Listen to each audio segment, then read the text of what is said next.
What does it mean to be spiritual? What does it matter? What the hell do spiritual people accomplish anyway? I say that to be spiritual is to understand the ebbs and flows of the universe and to be one with the river of life. I believe essential components of living a beautiful life is incorporating some belief in the entire system that you incorporate. My name is Tarab. I make videos about emotional intelligence every day, and today I will be breaking down another chapter of the Prophet, which is my spiritual guiding text, and the reason that I decided to put it on this channel because it inspires me every time I read it. So we left off last time, which I'll link the video at the end, on houses. It turns out that Mustafa, upon his departure, or upon him about to departure from the city of Orphalese, has a lot more to say. And on a particular, this one is on clothing. Short one. And the weaver said, "Speak to us about clothes." And he answered, O Mustafa, "Our clothes conceal much of our beauty, yet they hide not the unbeautiful. And though you seek in garments the freedom of privacy, you may find in them a harness and a chain. Would that you could meet the sun and the wind with more of your skin and less of your raiment. For the breath of life is in the sun, and the hand of life is in the wind." Some of you say, "It is the north wind who has woven the clothes we wear." And I say, "Aye, it is the north wind. But shame was his loom, and the softening of the sinews was his thread. And when his work was done, he laughed in the forest." I will read that again. And I say, "I, too, it is the north wind who has woven the clothes we wear. I was a north wind, but shame was his loom, and the softening of the sinews was his thread. And when his work was done, he laughed in the forest." Forget not that modesty is for a shield against the eye of the unclean. And when the unclean shall be no more, what were modesty but a fetter and a fouling of the mind? And forget not that the earth's delight to feel your bare feet, and the winds long to play with your hair. So this could either be interpreted as he wants you to walk around naked, or perhaps that is exactly what he wants you to do. Or that he is talking about vanity in some capacity. Your clothes conceal much of your beauty, and yet they hide not the unbeautiful. Meaning, plainly stated, your makeup, whatever you wear. I'm kind of wearing shitty clothes. I don't really care what I wear on these videos. If you are a shitty person, if you have terrible character, if you lie to people, if you are mean, regardless of what you wear, you will be perceived this way. And though you seek in garments the freedom of privacy, you may find in them a harness and a chain. So this is kind of probably pointing to consumerism. The idea that we can buy things that will make people think certain things of us. And to a degree it works. Temporarily, if you buy a car and you make a video of it, it will work to some people. Over time, not so much. Because they will find out your unbeauty. Consistency, my friend.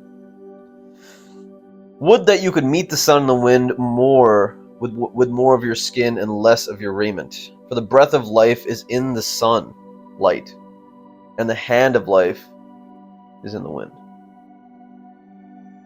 So it's like touching versus the breath of life. I suppose when you go out and you meet the sunlight, it does feel quite good. And breathing feels good too. I mean, without it, you'd be struggling quite a bit. Some of you say it is in the north wind. It is the north wind who has woven the clothes we wear. Ah, The north wind. I was like, no one fucking says that. The north wind who has woven the clothes we wear. I assume north wind means cold. It is the cold that made us wear these damn clothes. And he says, okay, sure. But shame was his loom. The way that he created your clothing, or the way that the wind created your clothing, was through shame. And the softening of the sinews was his thread. So, the softening of the sinews, which is the muscle, meaning not working out comfort, was the thread of the clothing. And when his work was done, he laughed in the forest. This seems like an evil north wind. North wind seems very evil.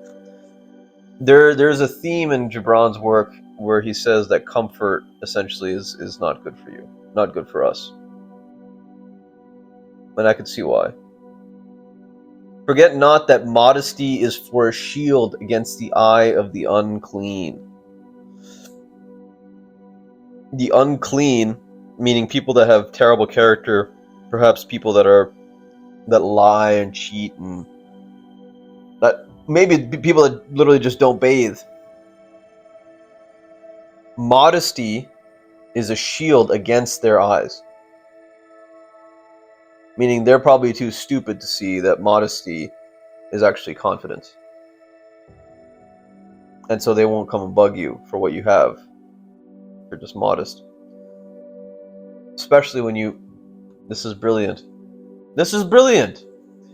Billionaires dress in whatever fucking way they want.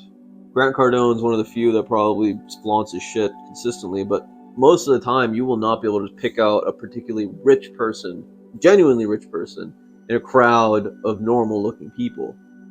The idea being that they're very modest about their wealth. Because when you make it to a certain level, you realize there's always bigger fish in the sea. Money is whatever. Your life satisfaction, the way that we think about ourselves, probably more important. If we have the bare minimum to survive. And when the unclean shall be no more, what were the modesty but the fetter and the fouling of the mind? And when the unclean shall be no more, what were the modesty but a fetter and a fouling of the mind? So he's saying, fine, play down yourself for the sake of being shielded against the unclean. But realize that there's not that many unclean people. And that you being down on yourself, being less than what you're capable of being, is really just a fettering of the soul and the mind. So be 100% you, and don't be modest about it. Don't be unapologetically you. He's trying to say. And so wear whatever clothes you want, or don't wear clothes. Do whatever you need to do, and forget not that the earth's delights to feel your bare feet, and the wind longs to play with your hair. Nature. That is at least my analysis of Khalil Gibran on clothes. I hope you got something out of this. One of the shorter chapters. I certainly got something out of this. Do not duck your head, my friend. Pursue it. Pursue whatever it is with the nth degree. And love nature. Love it always. In the cold, in the rain, in the sun, in the hot, whatever it is. Take it in. Take it in, baby. If you found this video interesting, the last one that I did was on houses. Another thing on comfort. I believe there's a trend in the next couple ones. Very, very interesting one. We tend to dwell in comfort a lot. And our houses can be cages as much as things that free us from the elements. Actualize your potential catalyst. This world needs you. Take care.